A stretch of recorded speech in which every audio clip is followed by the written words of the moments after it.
कुणाल और स्वयं भी उन दोनों के पीछे पीछे अंदर आ गए। आदित्य और आरोही शर्माते हुए एक दूसरे से अलग हो गए। आई एम सो हैप्पी कि आरोही ने तुझे माफ कर दिया, और देर से ही सही पर सब ठीक हो गया। कृति ने खुश होकर आदित्य के गले लगते हुए कहा। फाइनली तुझे भी तेरा प्यार मिल ही गया आरोही, बस अब तू जल्दी से ठीक हो जा, फिर हम पहले के जैसे खूब सारी मस्ती करेंगे। कुणाल ने भी आरोही के गले लगते हुए कहा। चारों की आंखों में खुशी वाले आंसू आ गए और चारों ने एक दूसरे को एक ग्रुप हग कर लिया। हाउ स्वीट, कितनी यूनिक फ्रेंडशिप है ना इनकी, और चारों साथ में कितने प्यारे भी लग रहे हैं। पर मुझे तो किसी ने हग ही नहीं किया, मुझे भी हग करना है। शरण्या बड़बड़ाई तो स्वयं ने उसे पीछे से पकड़ते हुए कहा। अरे तो उसमें उदास होने वाली क्या बात है, मैं हूं ना, तुम्हारा ऑल टाइम फेवरेट कम बॉयफ्रेंड, मैं कर लेता हूं। अरे छोड़ो, पागल हो क्या, दी देख लेगी। शरण्या ने उसका हाथ हटाते हुए कहा तो स्वयं ने उसे फिर से पकड़ लिया और मुस्कुराते हुए बोला, तो क्या हुआ, मैं बॉयफ्रेंड हूं तुम्हारा और उन्हें ये बात पता भी है। हाँ, पर लिहाज नाम की भी कोई चीज होती है या नहीं, शरण्या ने कहा तो स्वयं मुंह बनाते हुए बोला। इंडिया के बहुत अनरोमांटिक हो गई है तू। इसी बीच आदित्य की नजर उन दोनों पर पड़ी। स्वयं ने अभी भी शरण्या को हक करके रखा था। ये देखकर आदित्य मन ही मन सोचने लगा, छोटे, तूने आरोही के सामने मेरी बहुत बैंड बजाई है, अब मैं बताता हूं तुझे। स्वयं, क्या हो रहा है ये, आदित्य ने उससे गुस्से से घूरते हुए पूछा तो स्वयं शरण्या से दूर हटते हुए बोला, भाई मैं कुछ नहीं कर रहा था, मैं तो चुपचाप खड़ा था, वो तो इसने जबरदस्ती मुझे हक किया। वैसे भी आपको तो पता ही है ना मैं कितना संस्कारी बच्चा हूँ। हाँ, कितना झूठ बोल रहा है ये, शरण्या ने मुंह पर हाथ रखते हुए कहा।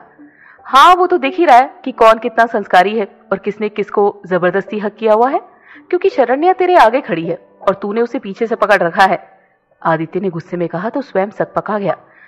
वो भाई मैं, स्वयं ने कहा तो आदित्य उसे आंखें दिखाते हुए बोला, रहने दे, समझ गया मैं। आदित्य को गुस्से में देखकर स्वयं ने डर कर अपनी नजरें झुका ली और कुणाल आदित्य को समझाते हुए बोला, अरे जाने भी देना, अब तू क्या उनकी लव स्टोरी में जबरदस्ती का विलन बन रहा है।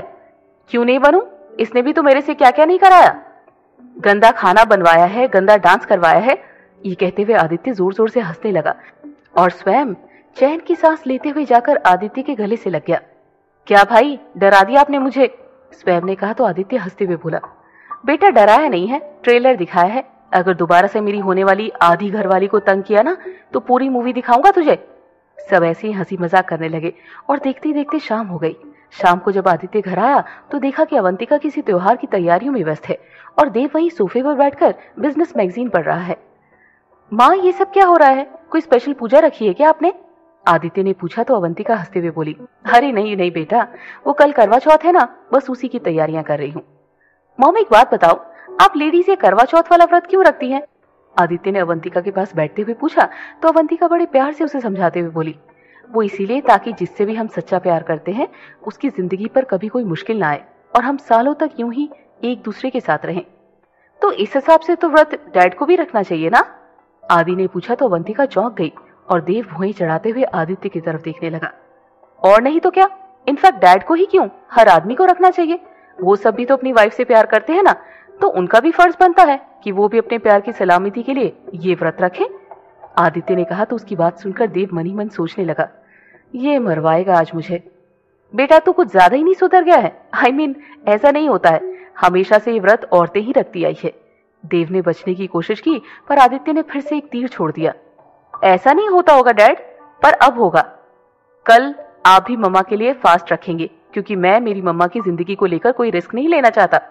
इससे पहले देव कुछ कह पाता, अवंतिका शिकायती अंदाज में बोल पड़ी, रहने दे बेटा, इनके बस का नहीं है, ये सब तो औरतों के ही काम है ना, सारा ठेका तो औरतों का ही है, इनका काम तो बस ये सोफे पर बैठकर मैगजीन पढ़ना है।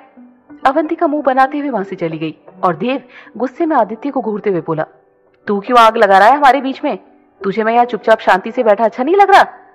मैं कोई आग वाग नहीं लगा रहा डैड, सही कह रहा हूँ, कल आप भी फास्ट रखेंगे, इनफैक्ट आप ही क्यों, मैं, कुणाल, स्वयं, हम तीनों भी फास्ट रखेंगे और मैं तो जरूर रखूंगा क्योंकि आरोही अभी अभी इतने बड़े खतरे से बाहर आई है।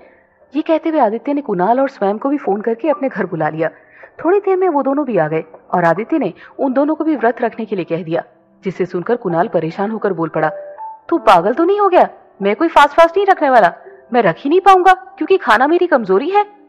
देखिए भाई, या तो आप कुछ ज्यादा ही सुधर गए हैं या आप भावनाओं में बह रहे हैं, प्रैक्टिकली सोचकर देखिए, ये व्रत इतना आसान नहीं है, इसमें हम पानी भी नहीं पी सकते, मैं भी नहीं रख पाऊंगा।